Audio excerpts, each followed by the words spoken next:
Hola, estás escuchando la tercera temporada de Las Drogas como Soma, el podcast de Proyecto Soma. Esta temporada la grabamos durante los 4 días de la Harm Reduction International Conference 2025, que se realizó en Bogotá, Colombia. En esta oportunidad nos centramos en 6 fenómenos latinoamericanos: la regulación de la marihuana, el surgimiento del tusi, el uso de la cocaína, los estigmas alrededor de la pasta base, la disputa por el sentido de la hoja de coca y el resurgimiento del debate en torno al tabaco. Si te gusta el contenido, recuerda darle like, compartirlo, recomendarlo. Encuéntranos en proyectosoma.com y síguenos en redes sociales como @proyecto_soma. Ahora sí, te dejamos con la entrevista. Estamos en el HRI, en el Harm Reduction International Conference. Estamos con Julián Quintero, que es sociólogo, investigador y activista. Fundó Acción Técnica Social y Échele Cabeza, 2 referentes en reducción de riesgos en Colombia y en la región. Lleva más de 20 años preguntándose lo que muchos ni se atreven a pensar. Y si la solución no fuera perseguir a quienes usan drogas, sino garantizarles seguridad, información y autonomía.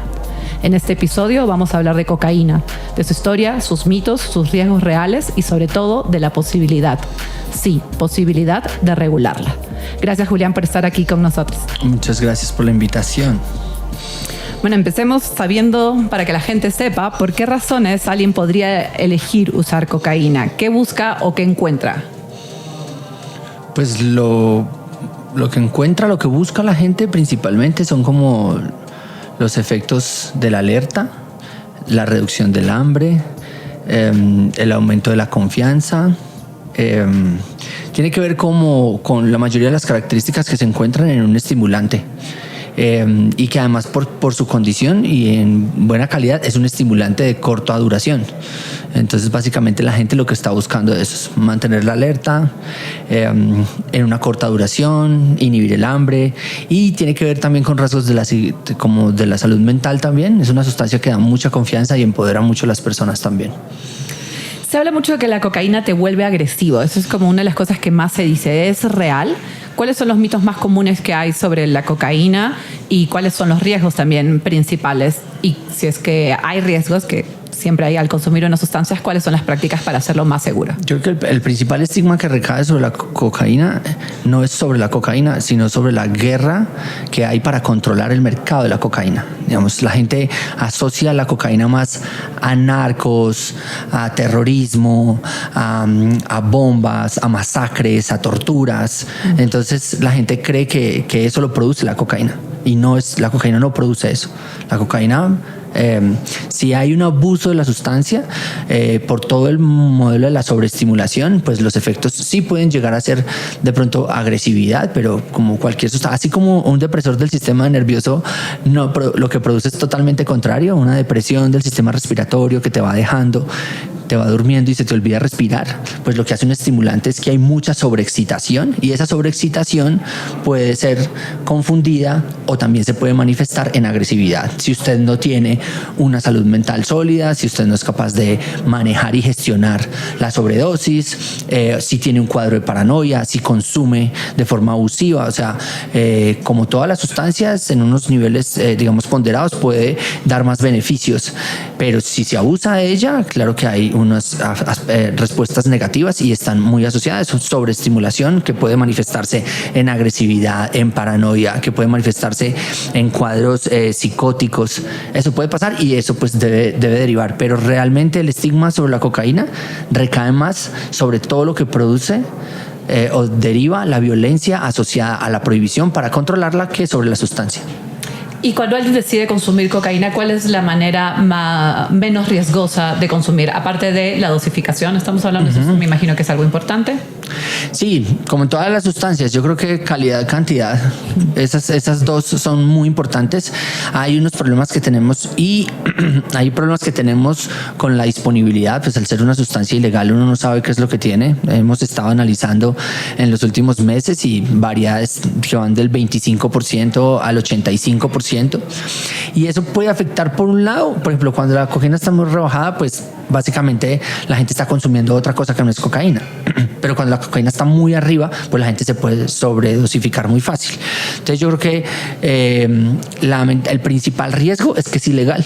pues porque al ser ilegal, pues uno no sabe, uno no sabe qué contiene, con qué la están cortando, Creo que un segundo elemento muy importante tiene que ver con los datos que hablabas ahorita, de la dosis, de las mezclas. Eso está en la literatura, o sea, ahí no hay que ahondar mucho, pero yo creo que también hay elementos que tienen que ver con la búsqueda de la recompensa que las personas estén logrando, o sea, como que la gente sepa muy bien qué es lo que está buscando y sepa detenerse cuando eso que está buscando ya no es, sí, como que creo que ahí hay una pregunta importante, y es que la gente, pues como genera una sobreestimulación con confianza y tal alerta, pues la gente tiende a pasarse de lado. Entonces creo que por ahí es como lo más riesgoso, y obviamente pues mezclarlo con otras cosas, creo que por ahí va. Hablabas hace un momento de si el uso problemático o no. ¿Cuántas personas son usuarios de cocaína tienen uso problemático, y qué hace que unas personas generen esa relación con la sustancia y otras no? Pues más o menos la tasa de la cocaína puede estar entre el 25 y el 35% cuando se habla de uso problemático. ¿Qué es el uso problemático? Pues el uso problemático para nosotros es básicamente cuando el consumo de esa sustancia afecta la funcionalidad de las personas, tanto física, mental como socialmente. Entonces, cuando el uso de la cocaína ya no le permite a una persona cumplir con el rol social o con la expectativa que tienen en su entorno, ahí se puede convertir en una sustancia problemática, ya sea por afectaciones a la salud, sí, como la taquicardia, el aumento del ritmo cardíaco, todo lo que la cocaína puede producir en todo el tracto, digamos, donde usted lo consume, pero también a nivel social, ¿no? Como la interacción con las otras personas, el cuadro de depresión post-consumo que puede afectar relaciones familiares, relaciones laborales, cuando te gastas el dinero en cocaína, el dinero que era para la universidad te lo gastas en cocaína. Creo que ahí es donde uno dice que hay una sustancia que está provocando. ¿Qué genera? Creo que para acercarse a las sustancias uno debería preguntarle siempre a la familia qué antecedentes hay en la familia de salud mental. Eso es como tan determinante, y debería uno hacer una buena consulta con un psicólogo o con un terapeuta para saber cuál puede ser qué tan probable es que uno vaya a tener un consumo problemático. Eso creo que son dos cosas que la gente no hace, pero que uno le recomendaría a todo el que va a empezar a usar sustancias, que por lo menos sepa cómo está su salud mental y que por lo menos sepa qué antecedentes tiene, porque a veces los antecedentes castigan muy duro. La gente puede creer que no tiene nada y puede generar una dependencia muy fuerte. Claro, a veces decimos como, igual que no todos los alimentos son para todas las personas. Hay gente que es intolerante a la lactosa o al gluten o diabética, y no todas las personas no todas las drogas son para todas las personas. Exactamente, y pues no todas las personas están encontrando lo que están buscando, creo yo. Y eso es como muy importante, como qué expectativa tiene uno con las sustancias, también para qué la usa. A mí me parece que el uso de sustancias para el rendimiento todavía no lo tengo muy claro. Me parece que las sustancias deben ser más para el esparcimiento, deben ser más como para el esparcimiento, como para la exploración, sí, como para la diversión, que tenerlas que usar para funcionar. Me parece que ya es suficiente con el café y el cigarrillo que lo usamos para funcionar, como para que ahorita meterle cosas más complejas. Y es verdad, porque también estoy hilando con algo que dijiste hace un momento.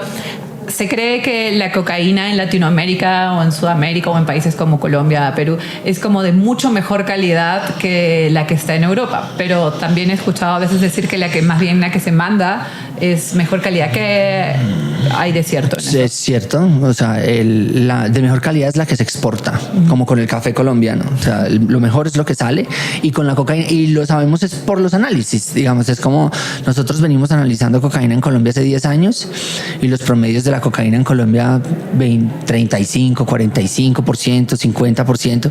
Los promedios de la cocaína en Estados Unidos, en Europa sobre todo, que los mide mucho más juiciosos, son promedios de 65, 70, 75. De pureza. De pureza, por ciento, claro. Entonces, eso tiene que ver con varias cosas. Uno, porque lo mejor se exporta.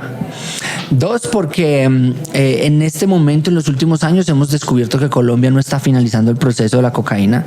Lo que está haciendo es exportando materia prima, pasta base, o en un proceso adelantado de cocaína. El año pasado, en los últimos 2 años, creo que el dato estaba por encima de los 200 laboratorios de refinación de cocaína cocaína en Europa, encontraron creo que en el año 2024, es un dato así. Entonces sí están finalizando allá. En Colombia hay muchas restricciones para precursores, entonces también por eso. Sin embargo, debo decirle también que la sobreproducción de cocaína en Colombia en los últimos 4 o 5 años derivó en un aumento de la calidad en ciudades colombianas. Entonces uno ya ahorita, hace 6, 7 años, el promedio podía ser 35-40%. Hoy en día estamos encontrando cocaínas de 55-60%, y sí se nota muchísimo que, pues es que hay mucha cocaína. O sea, nosotros... Y en la salud, es mejor la salud de las personas cuando consumen una cocaína de mayor grado de pureza. Puede ser, esa es una pregunta bien compleja porque,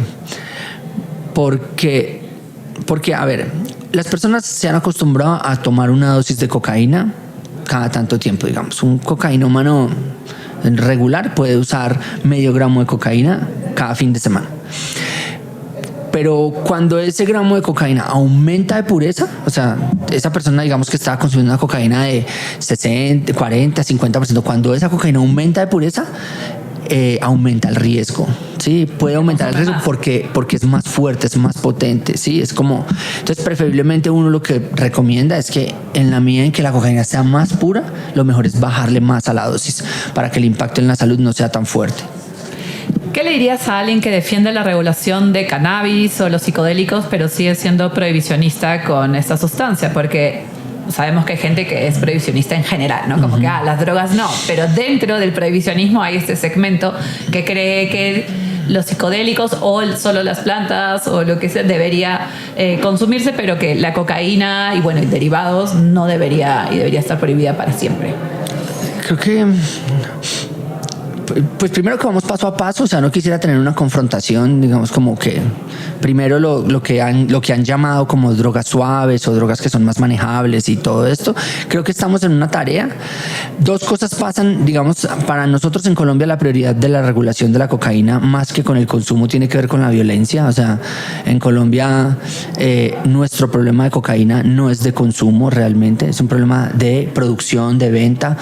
El narcotráfico en nuestro país ha penetrado todas las esferas de la sociedad, ha corrompido a todos los escenarios de la sociedad y ha cambiado la escala de valores muy fuerte. Entonces, un poco lo que yo le diría es primero que desmonte esa capa prohibicionista que tiene en el cerebro, porque eso es una imposición del prohibicionismo, eso es un logro del prohibicionismo. Que usted esté de acuerdo con la legalización de unas y no con la de otras es un logro de la prohibición, definitivamente, porque además se asocia a eso, sí, se asocia a la violencia y se asocia a los comportamientos. Y lo segundo es que tenga un poquito de empatía con lo que nosotros sufrimos en nuestro país y por qué es importante para nuestro país que se regule la cocaína, porque es que nosotros estamos inmersos en un caos como sociedad y a veces no tienen en cuenta eso. Entonces como que no deje que gane el prohibicionismo y tenga empatía con lo que nosotros vivimos y que tenemos que resolver. El objetivo, como sabemos, de las guerras contra las drogas, que son hacia las personas, era menos consumo, pero ya sabemos que ahora hay 290 millones más o menos de usuarios, menos diversidad, eran 150 y ahora son alrededor de 800 sustancias, menos volumen, pero hay más producción. En definitiva, no se logró. ¿Qué ganó realmente, si es que ganó algo, la guerra contra las drogas? ¿Qué ganó? No sé. O sea, así como que ganó nada. No, realmente no veo nada. O sea, esta guerra la ganaron las drogas. O sea, no hay nada que hacer en todo nivel. Sí, creo que lo que ganó fue hacernos retroceder mucho como sociedad y habernos distraído en una guerra que estaba perdida desde que empezó. Yo creo que el prohibicionismo nos ancló en el pasado y en lo tradicional. O sea, no nos permitió evolucionar como sociedad. Si usted lo ve desde la perspectiva de que el prohibicionismo representa los intereses conservadores y de la moral, ahí tiene una victoria, y es que nos tiene anclados como sociedad en una forma de pensar y de abordar las drogas y nos negó la historia con las sustancias durante 150 años. Y seguramente si en vez de prohibición hubiera sido otra estrategia, seríamos mucho más maduros como sociedad. ¿Crees o se sabe que la gente, porque también se cree mucho que si es que alguien consume cocaína, tiene que tener un uso problemático porque no puede haber un uso racional de la cocaína? ¿Existe el uso no problemático de cocaína? Obvio, total. Sí, o sea, es como... Lo más interesante del uso no problemático de la cocaína es que gran parte de las personas, o la mayoría de las personas en la sociedad, tienen un montón de gente cocainómana alrededor que no se entera que lo son, porque son personas que no se muestran a la sociedad por el estigma de la sociedad, pero también por el problema laboral de que lo echan, o porque le da miedo hacer sentir a sus padres que perdieron su educación. O sea, así como si la gente que usa cocaína pudiera salir del closet psicoactivo y decirle a todo su entorno que usa cocaína, la mayoría de la gente se sorprendería y se daría cuenta que, aunque tienen tanto prejuicio, que justificarían algunas decisiones malas que tomamos a veces, pero claro que la hay. O sea, si no hubiera un consumo racional, o por lo menos menos riesgoso y que es funcional, literalmente pues ya nos hubiéramos muerto todos, ¿no? Ya no habría producto porque no habría gente para echar cocaína. En tu ponencia aquí en la conferencia en HRI dices que en el 2016, cuando las FARC controlaban gran parte del territorio cocalero y no había disputa armada, Colombia vivió su año más tranquilo en décadas. ¿Qué nos dice eso sobre la relación entre el mercado de la cocaína y la violencia? Todo. Ese descubrimiento fue muy fuerte, y además es un descubrimiento que lo vemos en muchas partes a nivel urbano. Por ejemplo, Medellín es una ciudad que cada ratico nos lo demuestra. En Medellín, cuando las bandas están peleando, se aumenta la tasa de homicidios durísimo, pero cuando hay una sola banda que controla todo, disminuye la violencia. Totalmente. O cuando las bandas se ponen de acuerdo y se dividen la ciudad y ponen las fronteras imaginarias, disminuye la violencia. Y eso lo ha vivido Medellín en los últimos años, porque todos los jefes de las bandas están en la cárcel y se pusieron de acuerdo, hicieron una negociación, mandaron un mensaje a la calle y disminuyeron. Entonces, lo que vimos nosotros con las FARC es que cuando las FARC tuvo el control sobre los cultivos y la producción, pero tenía las armas, pero no disparaba, fue el año con menor violencia en Colombia en los últimos 50 años. ¿Por qué? Porque tenía la fuerza para que nadie se lo disputara y el Estado no estaba detrás de él. ¿Por qué le digo que es totalmente la relación? Porque cuando nosotros hicimos los estudios prospectivos en el año 2015-2016, advertimos que una vez las FARC dejara el territorio y no tuviera el mando, Colombia se iba a volver un campo de batalla, y lo estamos viendo exactamente ahorita. Tenemos más o menos unas 8 o 9 bandas diferentes, porque ya no son guerrillas, guerrilla no hay en Colombia ya, hay bandas de narcotraficantes con nombres de guerrillas. Tenemos unas 8 o 9 bandas disputándose todo lo que dejó las FARC, y ya en este momento vemos cómo empezaron como 15, apenas salió las FARC empezaron como 15 y ya se han venido acabando, fusionando, y lo que vamos a ver en los próximos 7, 8 años es la consolidación de 2 grandes grupos, el ELN y el Clan del Golfo. Colombia produce más cocaína que nunca. ¿Qué significa eso, o cómo impacta, o por qué es importante o no para la ciudadanía? Pues que tenemos unos expertos tecnificadores en sembrar coca. O sea, yo creo que eso es lo primero que dice, es que yo creo que es el cultivo con mayor capacidad técnica de producirse en Colombia, es el de mejor asistencia técnica y el de mayor rendimiento. O sea, antes de cualquier cosa, pensar en que la prohibición no funcionó, lo que sea, lo que tenemos es un montón de expertos, biólogos, cultivadores en plantas que son capaces de producir. O sea, en Colombia en 10 años, 15 años, pasamos de tener arbustos de unos 50, unos 80 a tener árboles de 3 metros de altura. Pasamos de una, ¿cómo se llama esto? Alcalinidad, o sea, la potencia de la planta subió casi un 22%. Son plantas que dan 4 o 5 cosechas al año. O sea, lo que tenemos es un montón de gente experta en sembrar. Eso es lo primero que dice. Y lo segundo que dice, pues que la prohibición no funciona, que definitivamente no, por ninguna de las medidas que le decía ahorita, y no vamos para fracasar. O sea, cualquier cosa que usted le quiera imponer para reducir eso, pues no funciona. No funciona la fumigación, no funciona la sustitución. Hace poco Petro llegó y dijo, pues yo les voy a comprar la hoja de coca para que ustedes no estén en las manos del narcotráfico. Y al otro día el narcotráfico duplicó el valor de la hoja de coca. Ok. Y se puso buenísimo el negocio. Entonces, como que la gente que siembra coca en Colombia es la más pobre de este país. O sea, es la pobreza de la pobreza encima de la pobreza. Y nunca van a poder llegarle a esas personas a darle otra cosa, y la única oferta que hay es coca. ¿Por qué se ha mantenido más o menos el precio de la cocaína a lo largo de los años? Porque vemos otras sustancias u otras cosas, puede ser legalizadas, que los precios suben, pero de la cocaína más o menos en los últimos muchos años se mantiene regular. Yo creo que tiene que ver con el aumento de la producción. Y tiene que ver con el aumento de la producción. Primero, yo creo que tiene que ver con una costumbre de la forma en que tú compras, ¿no? Uno siempre dice, véndame 50, véndame 20 o véndame tal. Pero yo creo que tiene que ver con el aumento de la producción de cocaína, porque porque así el precio no haya aumentado, lo que nosotros sí hemos visto es que aumenta la calidad. Entonces, pues lo que están haciendo es digamos, como esa sobreproducción que estamos viendo nosotros, que se está viendo en el mercado, no la están cobrando en el valor, sino que la están cobrando en la calidad del producto. Es ahí, digamos, que esa sobreproducción se la está estragando, porque es que teníamos cocaínas históricamente por debajo del 50%. Lo que hacemos es como, pues bueno, tengo más cocaína, subámosle más a la calidad. Estamos en Europa, se alcanzó a cuantificar en el año 2023 una disminución de 5 euros en algunas regiones. O sea, hay tanta cocaína que ya no pudieron subirle más calidad. Y otra de las razones que está pasando también es que hay más crack. Hay mucho más crack en las calles. Esta mañana hubo una ponencia que decía París, la capital mundial del crack. Entonces hay mucho más crack. Europa está muy asustado porque hay mucho más crack y están volviendo a ver el consumo en las calles como en la época de las jeringas. Para terminar, Julián, ¿cómo sería un modelo viable de regulación de la cocaína en América Latina? Un modelo viable, bueno, entonces ya venimos escribiéndolo desde hace rato en el proyecto de ley con Steve como tan. De lo que hemos aprendido, yo creo que pues primero tiene que ser un modelo justo y sostenible, o sea, algo que reconozca y que involucre a las víctimas de la guerra contra las drogas. Yo creo que eso debe ser lo principal en este momento. Es como algo que tiene que resarcir el daño de la prohibición de todas estas décadas.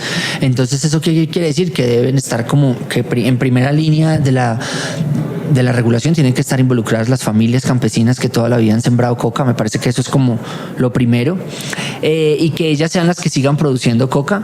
Debe haber un cambio de la hoja de coca que hay hoy en día. La hoja de coca que hay hoy en día para la cocaína que se produce es una hoja muy tóxica, es una hoja y es una planta que ha sido sometida a un estrés de agroquímicos muy fuerte, y yo creo que tiene que empezar a transitar a algo más orgánico, algo más sostenible. Los daños ambientales por cultivar y por hacer cocaína en los montes es muy fuerte, entonces creo que eso debe tener en cuenta. A mí me suena un modelos cooperativizados de la gente, y que el gobierno le entregue licencias para la transformación a universidades, me parece que es, o a farmacéuticas, pero evitando el control monopolístico. Me parece que eso tiene que ser como ahí. Hay un reto que tenemos ahí interesante, y es dónde se va a vender esto, si se va a vender en una farmacia o si se va a vender en un club. Lo otro es si los usuarios van a estar registrados o no, para saber si se le modula la compra por mes o no se le modula la compra por mes. Obviamente esto tiene que ir con todas las restricciones que tiene la publicidad asociada a productos peligrosos para el consumo humano. O sea, esto es una cosa peligrosa que la gente no va a dejar de consumir. Creo que por ahí tiene que ir también la cosa. Hay algo que nos parece muy interesante, y es el precio final. ¿Cómo va a ser el tema del precio final a los usuarios? Si va a ser por encima del precio en calle o si va a ser por debajo del precio en calle. Eso va a ser muy interesante. Y lo tercero es que en ese momento Colombia tiene que mirar qué va a hacer, porque el día en que la cocaína se regule, Colombia va a dejar de recibir muchos millones de dólares, porque seguramente el precio va a bajar. Y aunque la cocaína no es lo que mueve la economía en Colombia, sí es la cuarta pata de la mesa que no deja que se caiga. Entonces sí, ahí tiene que ponerle cuidado también Colombia, cómo va a hacer para sustituir ese vacío que le va a dejar, porque Colombia le va a tocar disminuir el ingreso de dinero por disminuir la violencia.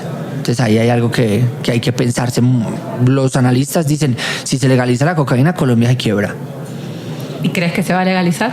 Yo creo que sí, nuestras cuentas están para el 2034, 37, yo no creo que pase del 40. Esto va a ser, creo que además me estaba dando cuenta que la sociedad cada vez se está dando cuenta que todo lo que ensayan Creo que lo único que se falta es una decisión política soberana que sea capaz de asumir el riesgo de enfrentarse a Estados Unidos y tomar esa decisión para el mundo, por el bien de Colombia y no por el bien de los Estados Unidos. O si no, no la legalizan ellos. O sea, hay varios países que están ya en la tarea de entregar cocaína y no están pensando en que nosotros la vendamos. Entonces esto ya va en marcha, digamos. Esto ya no es si va a pasar o no, sino cuándo va a pasar y quién va a ser el primero. Dolph ya empezó a entregar cocaína en el marco de un proyecto. Suiza, el Consejo de Suiza llegó y le dijo al alcalde: tiene que hacer algo porque hay mucha cocaína circulando. ¿Sí? El nuevo gobierno de Uruguay ya dijo: bueno, ¿cómo nos fue con la evaluación de marihuana? ¿Por qué no empezamos a hablar de cocaína? Esto va rápido. ¿Quién lo va a hacer primero? Uy, no sé. Yo no sé. Pues ya lo hizo Dolph. Pero es una organización de la sociedad civil, ¿Quién lo va a hacer primero? No sé, cualquiera nos puede sorprender. Yo creo que hay mucha gente. Acabamos de terminar el estudio de vigilancia epidemiológica, de vigilancia tecnológica, es decir, analizamos en los últimos 5 años todos los papers que se produjeron en el mundo, patentes, todo esto con temas de drogas y qué había de cocaína. Y como de las 500, como 350, 400 patentes relacionadas con cocaína son gringas. O sea, ellos a nosotros nos la montan y nos dicen que tenemos que fumigar, pero ellos vienen hace mucho rato patentando pequeños productos, pequeñas dosis, análogos, y como con la marihuana, los gringos hasta que no aprendan a cultivar hoja de coca y producir la cocaína, nos van a tener a nosotros en esta guerra. Yo creo que es un tema soberano y político y nos falta... Petro no pudo, nos falta un gobernante que sea capaz de pensar en nosotros y no en los gringos.